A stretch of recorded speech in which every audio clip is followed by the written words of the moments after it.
Fatih al-Khatim wa ala ali haqqatim dalazim. Assalamu alaikum. Good afternoon, everyone. In the name of Allah, the most compassionate, the most merciful, all praises are due to the Almighty Allah, the Lord of the universe, the most beneficent, the most merciful, the sovereign of the day of judgment. You alone we worship, and from you alone we implore help. Guide us to the straight path, the path of those whom you have favored, neither of those who have incurred your wrath, nor of those who have gone astray.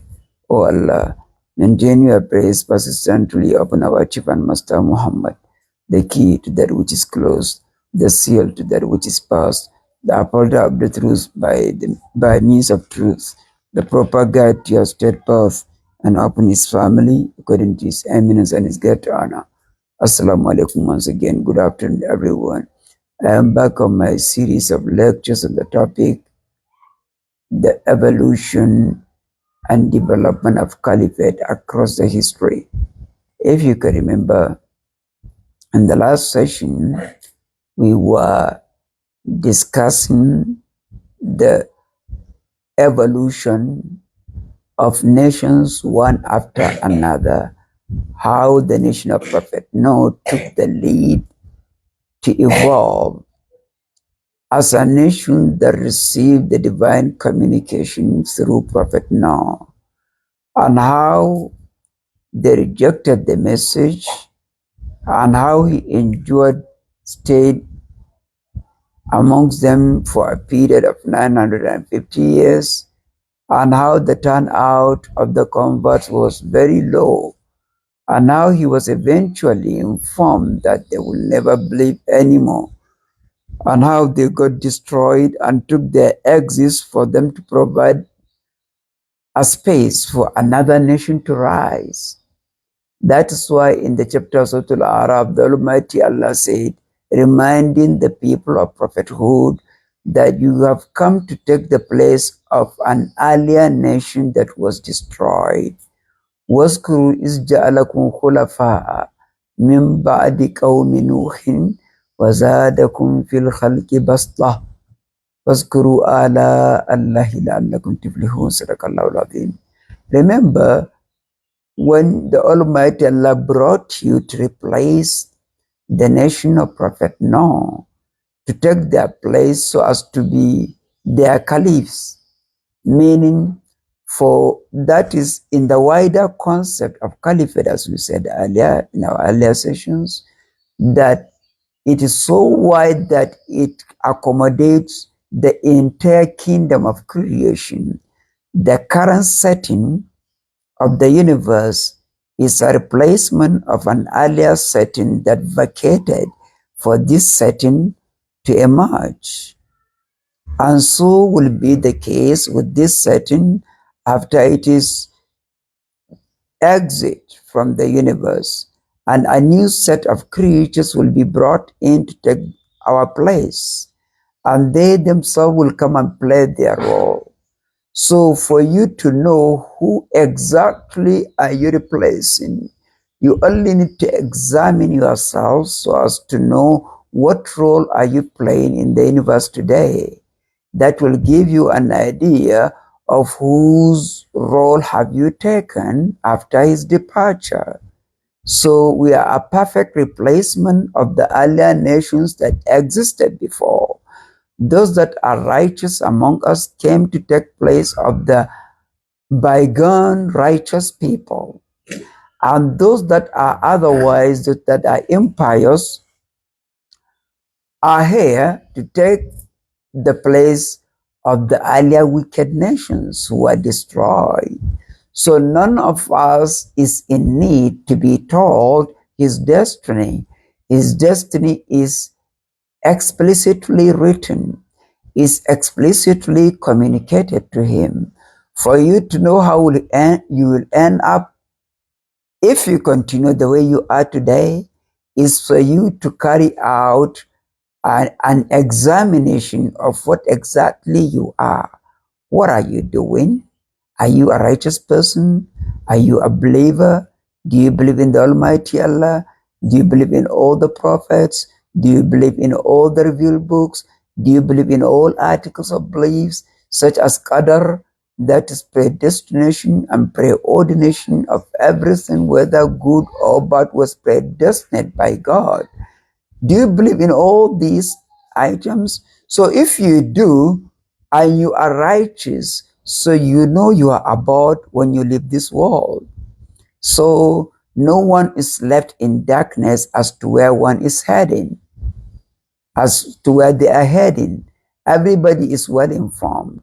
So that will give us that even though in its classical sense, caliphate might means leadership, that is in Islam, yet in its wider sense, it includes everything.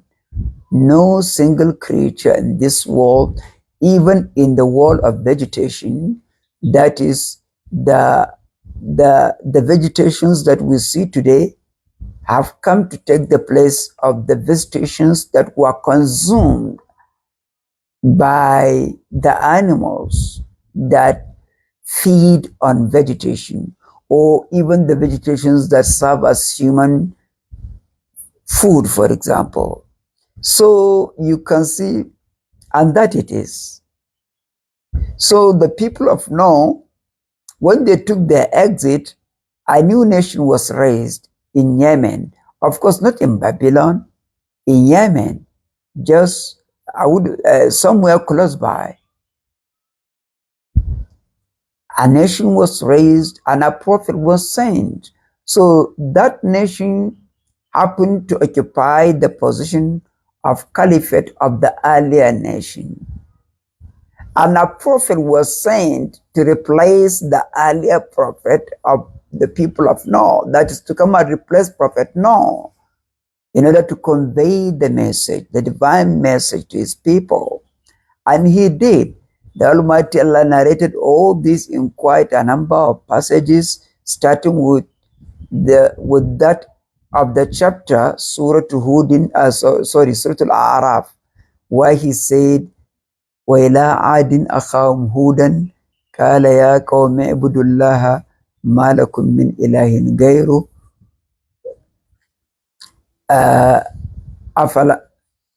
أَفَلَا تَتَّقُونَ قَالَ الْمَلَأُ مِنْ قَوْمِهِ إِنَّا لَنَرَاكَ فِي سَفَاهَةٍ وَإِنَّا لَنَظُنُّكَ مِنَ الْكَاذِبِينَ قَالَ يَا قَوْمِ لَيْسَ بِي سَفَاهَةٌ وَلَكِنِّي رَسُولٌ مِّن رَّبِّ الْعَالَمِينَ أبلغكم رسالات نبي وأنا لكم ناصح أمين أو عجبتم أن جاءكم ذكر من ربكم على رجل منكم لينذركم واذكروا إذ جعلكم خلفاء من بعد قوم نوح وزادكم في الخلق بسطة واذكروا آلاء الله لعلكم تفلحون صدق الله العظيم.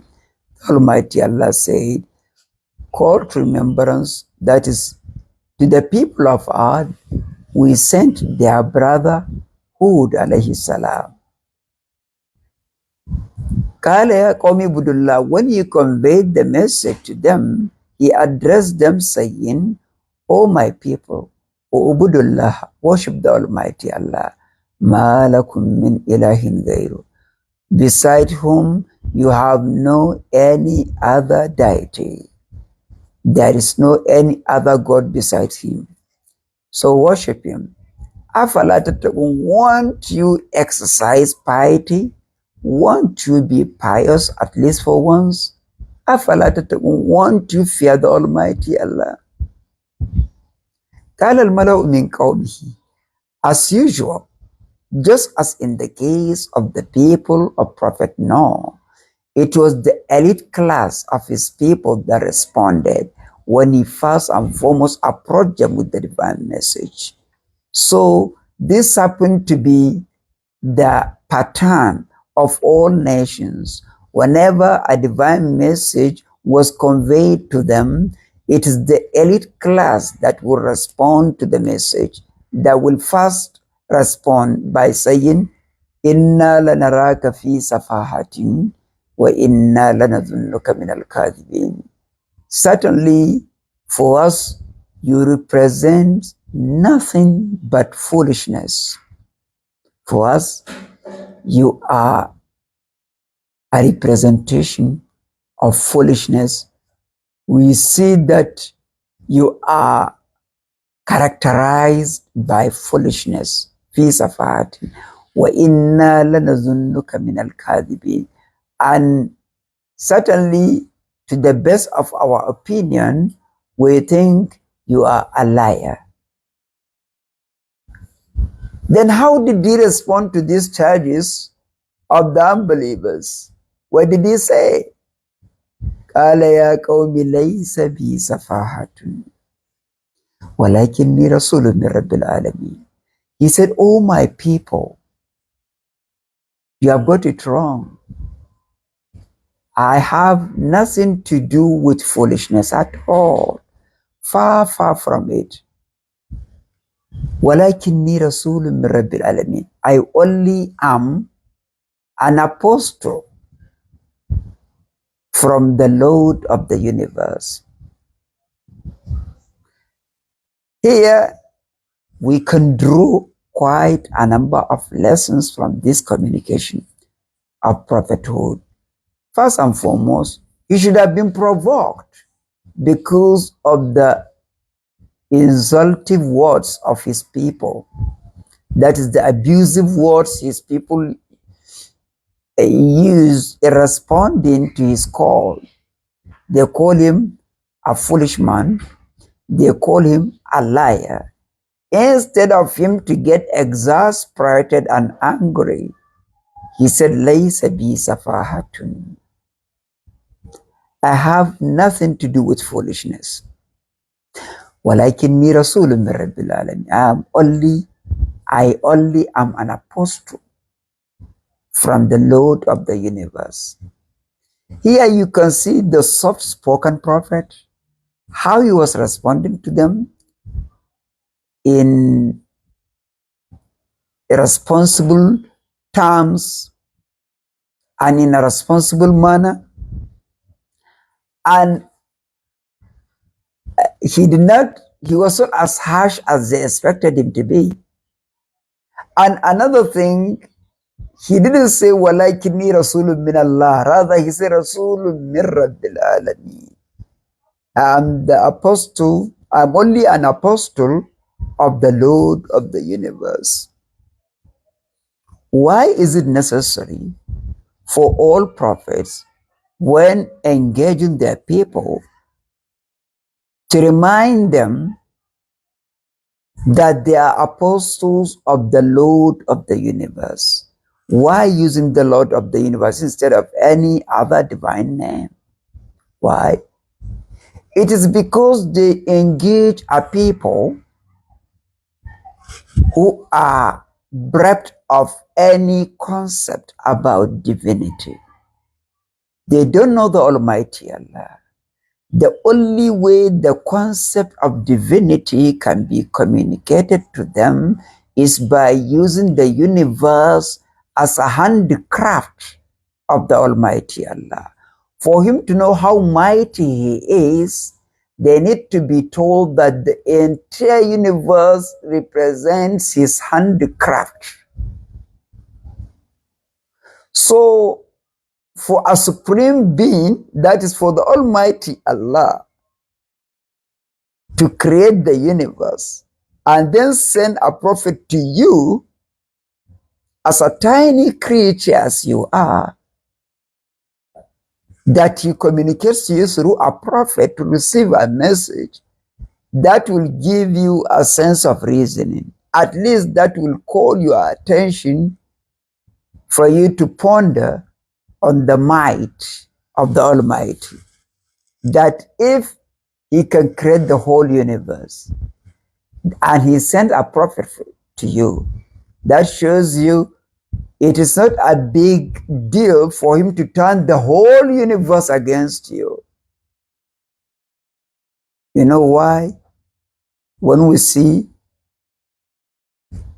as a small creature as a spider, or as a small creature as a snake, we run away. And when we see a big cow, we don't run away. You know why? Can you imagine, can you compare the might of a cow and that of a snake? It is for the simple reason that the snakes are turned against us by the Almighty, while the cows are not. They are rather subjected to us as our subjects. We dispense in them in whatever manner we want. If a single cow today is to be turned against us and to be empowered by the Almighty Allah to crush us, you see how we run away from it. You see how we run away from it. So that tells you how powerful the Almighty is. That tells you how, that is why it's very necessary to define the Almighty Allah with the attribute of the Lord of the universe.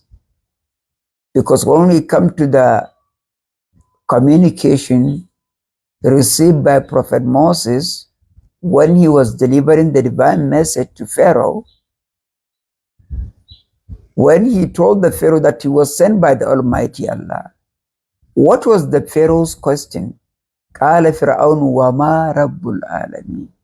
Pharaoh asks, what is the Lord of the universe? Here, what he wanted to know was the concept of the Lordship. He could see how the Almighty exercises His Lordship over the entire universe. He dispenses in the universe the way He wants. And nothing can stop that. He always has His will executed. He always has His will reduced to reality. Nothing can stop that. So that's why when he said, what is the Lord of the universe? Moses said, Rabbu samawati wal ardi wa ma bainahuma in kuntum mukinin. The Lord of the heavens, the earth, and whatever lies between the heavens and the earth. If at all you have any certainty about the Lord of the universe.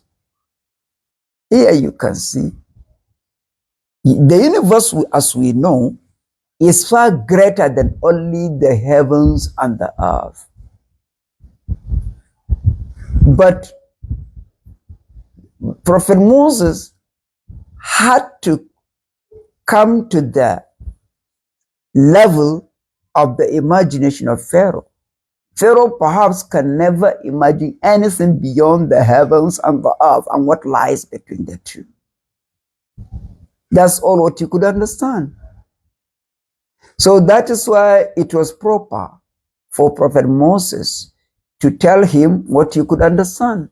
Otherwise, anything other than the Almighty Allah is defined technically as part of the universe, as part of alam. والعالم سنما سوى الديان من نوعي الأعراض والأعيان. Scholars of Usul al-Din or Islamic theology defines the universe as anything other than the Almighty Allah.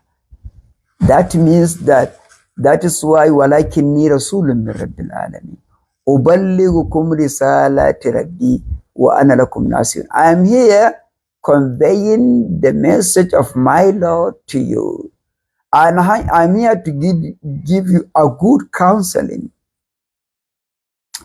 and I am trustworthy to you. You can trust me as I am trusted by my Creator, the Almighty Allah. He trusted me. He entrusted me with His message to convey to you. If I were not trustworthy, He wouldn't have sent me to you. And He knew what astonished them, because they were so astonished as to why the whole Almighty will choose a mortal as someone to speak in His name. Why not any other superior creature? Why not an angel? Why not? Why human beings?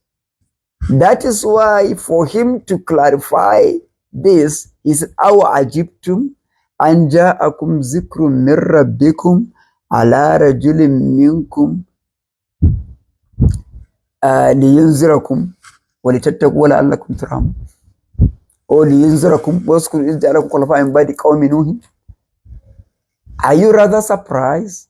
Are you rather amazed for the fact that a fellow human being, just like you, approach you with a divine message, conveying the message of the Almighty Allah to you, and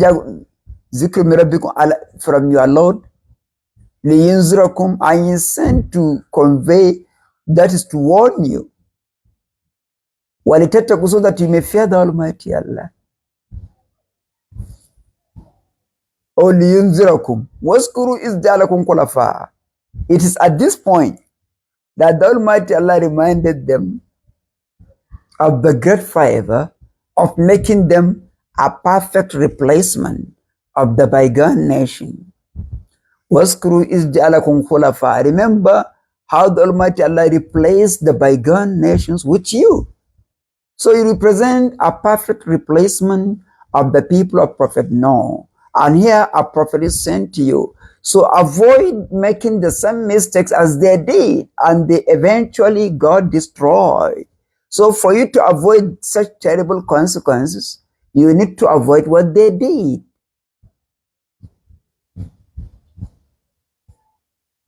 Waskuru iz ja'alakum khulafa'a min ba'di qaumi nuhin wa zadakum fil khalqi basta. Remember when he makes you that is the highest of the people of Prophet Noah, Khulafa, Jamu Khalifa. So, after the people of Noah, wazadakum fil khalqi bas. I increase you in size much more than the people of Noah. Wazadakum fil khalqi basta. He increased you in your physical size. That is in your physical frame. You are being increased in your physical frame much greater than the people of Noah. So this also is part of his favors that you should thank him for. Wazkuru ala Allahi la'allakum tuflihun. So remember the favors of the Almighty Allah. Remember his favors, la'allakum tuflihun, so that you may be prosperous. So inshallah, we are going to stop here. When we come back in the next session, we are going to continue exactly where we stop. Allahumma salli ala Sayyidina Muhammad al-Fatih lima ughliq wal-Khatim lima sabaq ناصر الحق بالحق والهادي إلى صراطك المستقيم وعلى آله حق قدره الدار العظيم سبحان ربك بالعزة عما يصفون سبحان ربك السلام عليكم.